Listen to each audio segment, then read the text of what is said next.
Reporte 100.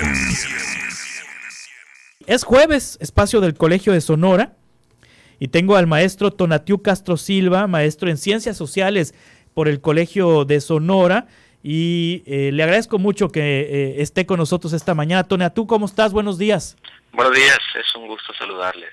Y justamente, pues siempre Colegio de Sonora aborda temas de coyuntura, y uno de los temas de coyuntura en estos días, en estas semanas, han sido los bloqueos carreteros por parte de la tribu Yaqui, el bloqueo a las vías del tren por parte de integrantes de la tribu Yaqui. Y justamente para platicar de esta situación está con nosotros Tonatiuh. Tonatiuh, pocos entendemos el trasfondo de los yaquis, y muchos generalizamos o se generaliza en torno a la tribu yaqui en cuanto a esta situación. ¿Qué es lo que está ocurriendo? ¿Cuál es tu punto de vista de lo que ocurre con la tribu yaqui, Tonatiuh? De entrada debemos considerar que Sonora es un estado multicultural en el cual se ubica un pueblo que tiene una condición particular respecto a su organización política y respecto a su posesión territorial, que marca una diferencia respecto a otros pueblos originarios, pero que además implica cierto tipo de relación con la sociedad regional en su conjunto, es decir, con los mestizos, con los yoris. Sin embargo, se desconoce cuáles son las implicaciones, sobre todo por parte de este segundo sector, el de la población mestiza que transita por un territorio que legalmente pertenece a la etnia o a la tribu yaqui, como se autonombra. Y así pues aparece este hecho que se está viviendo en el sur del estado en estos días, en estas semanas, pero que tiene antecedentes históricos muy añejos. Entonces la interpretación debe hacerse a la luz de la historia, sí, que aqueja esta relación tan tensa entre sonorenses, mestizos y yaquis. O sea, esta relación de los sonorenses con los yaquis ha sido tensa históricamente. Históricamente ha habido varios levantamientos de la etnia. Esto es algo que al parecer no existe en la memoria de esta contraparte yori desde el año de 1740 y hasta 1928 inclusive. Se han realizado alrededor de 10 sublevaciones por parte del pueblo yaqui, y no estoy hablando de los conocidos ataques a ranchos, como se dice por parte de la población blanca, sino incluso también ha habido ataques a la población que entrarían en la actualidad en una clasificación, una tipificación de genocidio, como el ocurrido en el año de 1868, cuando más de 100 personas pertenecientes a la tribu fueron asesinadas por parte del ejército mexicano, incendiado el templo de Bacum, teniendo a mujeres y niños en el interior.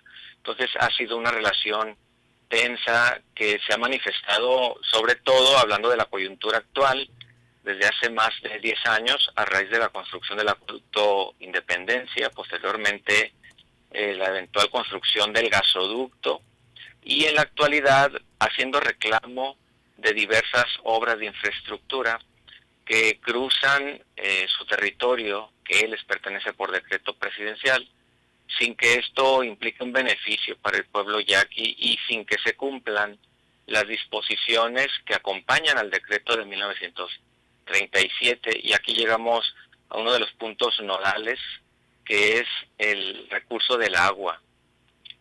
Cárdenas, el presidente Lázaro Cárdenas, les entregó en el año de 1937 por decreto presidencial una superficie territorial correspondiente con gran parte de lo que la etnia ocupó hasta la época anterior al contacto con el mundo occidental. El decreto incluye también la disposición del 50% del agua de la presa La Angostura. Este recurso jamás se les ha entregado. Si bien se han construido obras de infraestructura para beneficiar a otros sectores, por ejemplo, o empresas incluso, como el caso de la mina de Nacosari en la época de López Portillo, en los años 90 un acueducto para la región de Guaymas, San Carlos, San Carlos, y sin embargo para ellos no se ha visto la dotación del agua, que por cierto sí llega a un área vecina, que es el Valle del Yaqui. La gente suele confundir en Sonora el Valle del Yaqui con el territorio de los yaquis, y no, se trata de la misma porción territorial. Entonces, ante la carencia del agua y por el contrario, ante la construcción de este tipo de obras, los yaquis ven cómo el tren del progreso pasa, no digo por un lado, sino por su propio territorio, dejándolos en este camino de abandono. Aquí también sale a colación un asunto muy importante, que es el manejo del agua, por decirlo en términos muy coloquiales, en México y en particular en el caso del pueblo yaqui. La política del agua en el mundo, no solo en México, pasó del siglo XX a lo que va del XXI, de una política hidráulica a una política hídrica. Esta segunda no se refiere solamente a la construcción de obras de infraestructura como las presas, sino que incluye también las consideraciones del ámbito ecológico y también de derechos humanos. Entonces, en el mundo y en otras regiones de México incluso, se ha venido disponiendo legalmente una política hídrica del agua, de beneficio a los sectores sociales y de respeto a la naturaleza. Pero no es el caso de la política del agua aplicada a los pueblos originarios. Y este es el caso del yaqui, es decir, a ellos no les tocó ni siquiera esa época dorada de las políticas hidráulicas, de construcción, de canales, de presas, de distintos sistemas de irrigación, ni para el abasto humano, ni tampoco, por supuesto, para la explotación agrícola. Sí, ahora, aquí, pues, el decreto... exista este rezago. Sí, el decreto del 37 establece que los yaquis deben ocupar 450,000 hectáreas de territorio. El presidente Andrés Manuel López Obrador estuvo hace unas semanas ahí con gobernadores tradicionales de la tribu yaqui y formó una comisión para estudiar los alcances del decreto de Lázaro Cárdenas del 37 y el grado de cumplimiento que hay en torno a ese decreto y medir exactamente el territorio que debiera ocupar la tribu yaqui. Mira, aquí cabe sí. una precisión, si me permites. Claro. La superficie dotada por el decreto fue de alrededor de 489,000 hectáreas. Posteriormente, en el periodo de Zedillo, se estableció un supuesto acuerdo considerando 454,000 hectáreas. Y recientemente el gobierno federal, mediante un trabajo conjunto con autoridades tradicionales, estableció una superficie de 576,471 hectáreas, es decir, 13,000 hectáreas menos que las dispuestas por el decreto, e incluso en el caso de aquella coyuntura que se dio en el periodo de Zedillo, ya había un reclamo de alrededor de 45,000 hectáreas no reconocidas por parte de la autoridad federal, lo cual pues llevó un litigio bastante extenso y delicado. ¿Y de estas hectáreas cuántas ocupa actualmente la tribu yaqui? Bueno, hay una imprecisión respecto a la cantidad de hectáreas que ocupa. 454,000, que son las que reconoció el gobierno de Zedillo, y las autoridades a modo, digamos, que en aquel momento estuvieron de acuerdo en firmar un acuerdo con el, valga la redundancia, ¿no? O acordaron con el gobierno de Zedillo y otras autoridades recibir una cantidad ínfima de recursos monetarios, 40 millones de pesos, ¿no? Para resarcir supuestamente ese deterioro de su soberanía territorial.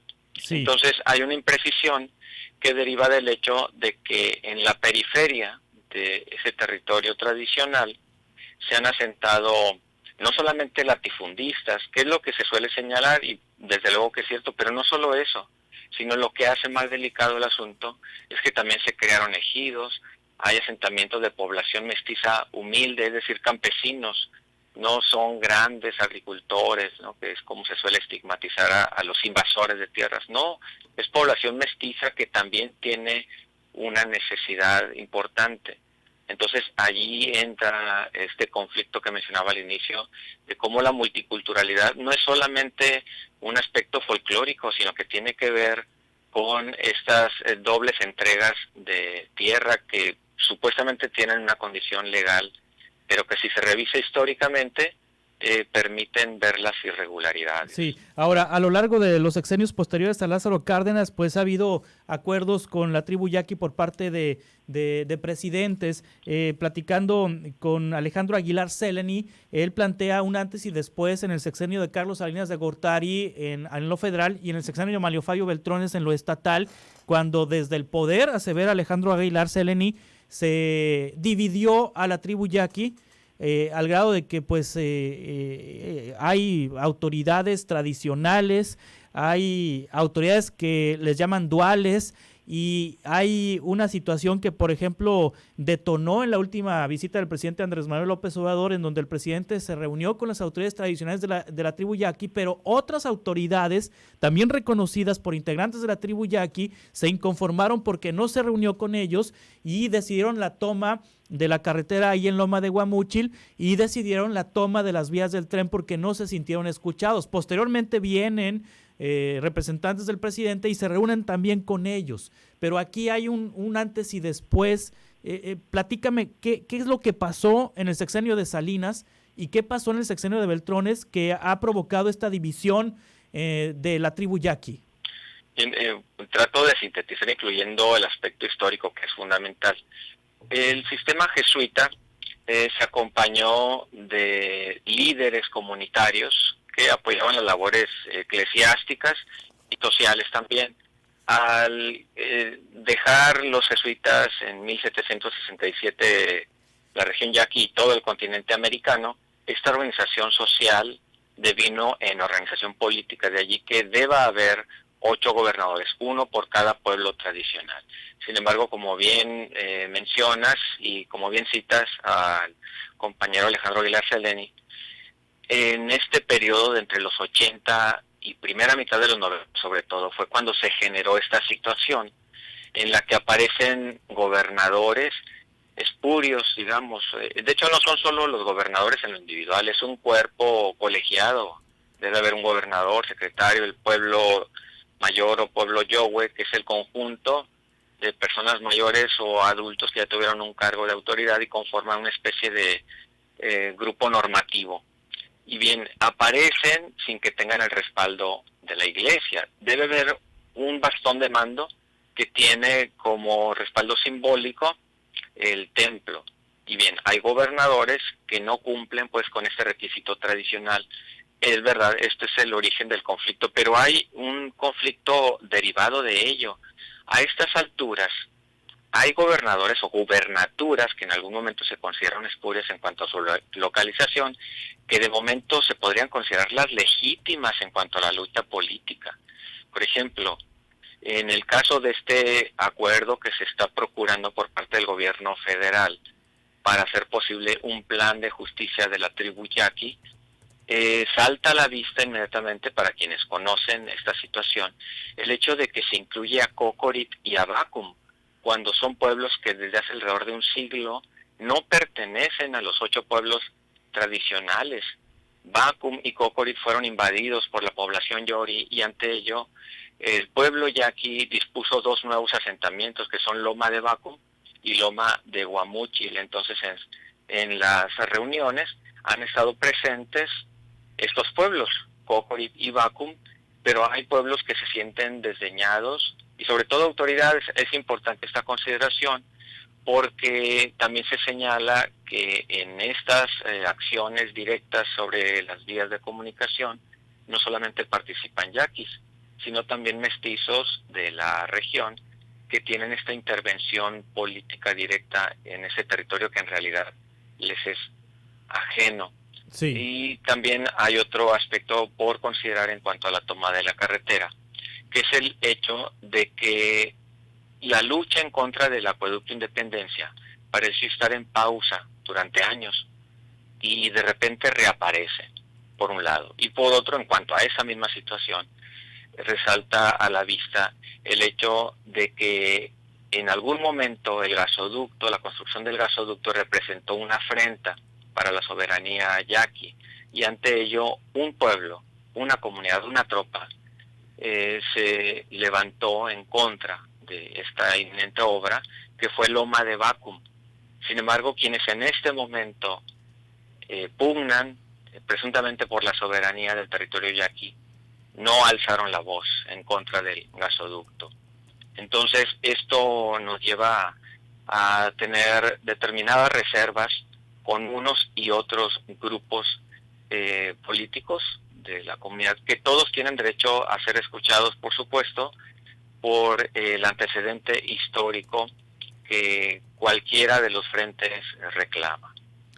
Muy bien, Tonatiuh Castro Silva, te agradezco mucho que nos hayas compartido esta información sobre estos datos históricos de la tribu yaqui para comprender el conflicto que hay en el sur del estado y que no termina por acabar. Tonatiuh Castro Silva, maestro en Ciencias Sociales por el Colegio de Sonora, muchas gracias y estaremos en contacto. Siempre es un gusto saludarles. Buenos días. Hasta pronto, buenos días. Reporte 100.